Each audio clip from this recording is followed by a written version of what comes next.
माधवं दृष्ट्वा एकबिल्वं शिवार्पणम् इन्दुवारे व्रतं स्थित्वा निराहारो महेश्वरः नक्तं भविष्यामि देवेश एकबिल्वं शिवार्पणम् रामलिङ्गप्रतिष्ठा च वैवाहिककृतं तथा तटाकानि च सन्धानम् एकबिल्वं शिवार्पणम् अखण्डबिल्वपत्रं च आयुतं शिवपूजनं कृतं नाम सहस्रेण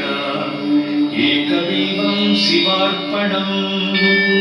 उमया सह देवेश